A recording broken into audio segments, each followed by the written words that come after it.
Bonjour et bienvenue dans Taste, le magazine culinaire d'Euronews. Aujourd'hui, nous sommes en France, en Bourgogne, terre mondialement connue pour ses crus exceptionnels, mais pour vous parler non pas de vin, mais d'un breuvage tout aussi complexe, le saké. Gauthier Roussille, bonjour, merci de nous accueillir dans vos vignes. Vous êtes agronome et œnologue et l'un des spécialistes mondiaux du saké, avec notamment votre ouvrage de référence Nihonshu, le saké japonais. Alors, dites-nous-en un peu plus sur les caractéristiques uniques du saké. Bonjour et bienvenue. Alors, en premier lieu, ce qui va déterminer les caractéristiques du saké, c'est sa matière première, le riz. Placé dans les bonnes conditions, un fruit peut fermenter naturellement et donner du vin, alors que ce n'est pas le cas des céréales. Le saké japonais est une pure création du génie humain. Nous rejoignons le caveau de dégustation du domaine viticole familial. L'œnologue va nous expliquer les caractéristiques organiques du saké. Les saveurs sont perçues par l'être humain sur 5 goûts principaux. L'umami, le sucré, le salé, l'amer et l'acide. L'umami, c'est le savoureux, c'est le pot-au-feu, c'est la sauce tomate qui a cuit longuement. Le saké est naturellement riche en umami et en sucré, et plus pauvre que le vin et la bière notamment, en acide et en amer. Ce qui fait que le saké est naturellement perçu comme agréable, positif. Le saké s'accorde donc particulièrement bien avec certains aliments. Tout à fait, notamment avec des plats qu'il est difficile d'accorder avec d'autres boissons, comme les asperges, les œufs ou les fruits de mer. Sur ce point notamment, il a été démontré que le fer est le principal élément qui, en accord avec les fruits de mer, crée les arômes désagréables de marée. Or, le saké est très pauvre en fer. Il s'accorde donc parfaitement avec tout type de fruits de mer.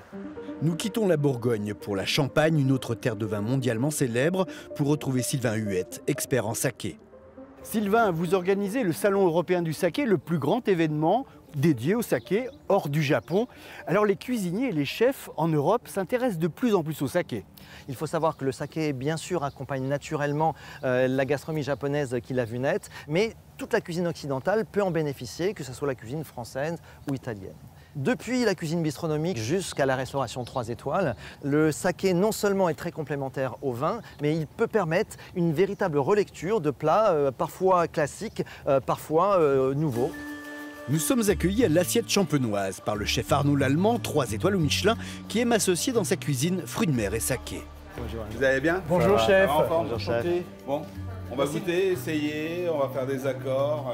Vous allez me faire rêver avec le saké, puis je vais essayer de vous faire voyager avec mes plats. Aujourd'hui, on va essayer de travailler sur du tourteau. Tourteau de pleine mer qui vient de Bretagne.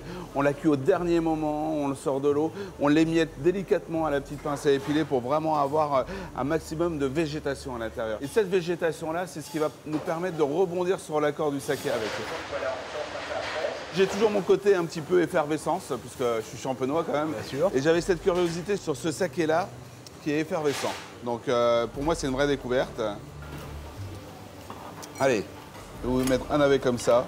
Et après, tout de suite, une fois que vous l'avez en bouche, une fois que vous l'avez un petit peu mâché au niveau de la texture et tout, allez sur le saké. Maintenant, il faut aller sur le saké. Ah oui. C'est le navet qui nous fait le lien entre le saké et le tourteau avec la soupe de poisson. C'est le piquant du navet, le végétal piquant, comme si vous posiez votre langue sur un ortie. Et bien là, le navet piquant nous apporte le lien avec le saké qui est végétal. Merci Arnaud et kampai. Ouais, kampai. Kampai chef.